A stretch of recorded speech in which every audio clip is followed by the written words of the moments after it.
There's a hidden battle being waged every single day. And it's not on some distant battlefield. No, it's inside your own mind. So picture this. You're in a debate, right? You're feeling confident, you've got all your points lined up. And then someone presents a single piece of evidence that just completely shatters your entire argument. So what happens in that exact moment? First, you freeze. Then, you deflect. And finally, you double down. It's this desperate, almost aggressive defense of a position you now know is falling apart from the inside out. It's what I call the surrender paradox. You see, society has, it's conditioned us, hasn't it, to think that changing your mind is a sign of weakness. So we treat our opinions like territory. We plant our flag, we defend it to the death, and backing down feels like this humiliating surrender. But here's the question. What if that instinct is actually a trap?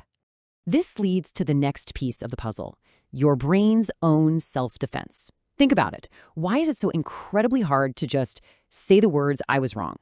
The answer, it isn't some failure of character. Not at all. It's actually a primal process, a hidden defense mechanism that's buried deep, deep inside your own mind. This mechanism has a name. It's called cognitive dissonance. And I need you to understand, this isn't just a metaphor. It is a genuine, uncomfortable mental friction your brain actually feels whenever a new truth clashes with an old belief. So, to escape this friction, this discomfort, your mind has these escape routes. It can just dismiss the new information. Or it can decide the source is biased, unreliable. The mind will do almost anything to protect something it values far, far more than simply being accurate. And what is it protecting? Your identity. See, over time, what we believe, it becomes tangled up with who we are. And so a challenge to our ideas stops feeling like an intellectual debate. It feels like a personal attack.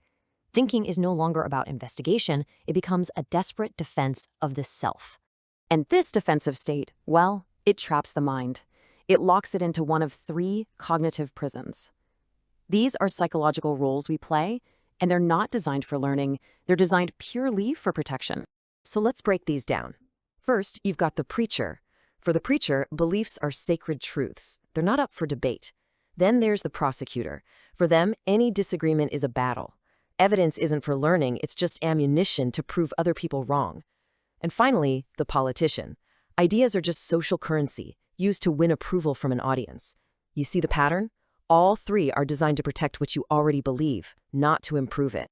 But there is another way. It's the scientist's mindset. A very rare group of people, they reject these roles entirely. It's like they're operating on a fundamentally different cognitive frequency. It's not that they're just smarter, it's that they're running completely different mental software. And here is the crucial difference. The average mind, it chases being right. But the advanced mind, the scientist mind, chases being accurate. See the difference? For them, beliefs aren't part of their identity. They're just models, hypotheses to be tested. And evidence isn't ammunition for a fight. No, it's just data, used to update the model. This leads to a really counterintuitive idea. They actually get excited when they're proven wrong. Why? Because they understand a fundamental truth of the universe. Being wrong is the absolute fastest path to being right. It's not a failure, it's a massive cognitive upgrade. Think about it. The moment you learn something that breaks your old way of thinking, you've just gained a sharper, more accurate lens to see the world. So they make a strategic choice. They are choosing to be wrong today so they can be less wrong tomorrow. Okay, and this is where it all comes together. This is the ultimate cognitive leverage, because we're moving beyond just a psychological trait now. We're talking about real-world power. This way of thinking, it's not some abstract intellectual exercise. It has brutal, tangible consequences. Because let's be honest, in a fast-moving economy, in a world that changes by the second, rigidity is a death sentence. Clinging to an outdated idea just to protect your pride? That's not just ignorant, it's fatal. Markets shift, systems evolve, and the rigid minds, they get left behind. The flexible mind, on the other hand, runs a completely different algorithm. Let's call it the algorithm of adaptation. First, it detects failing data without emotion. Second, it abandons a losing strategy without ego.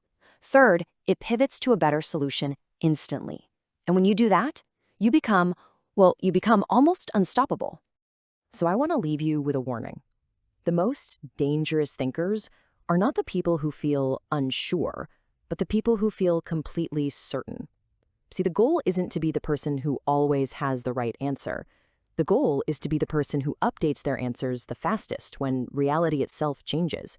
Because certainty can be the most dangerous prison of all.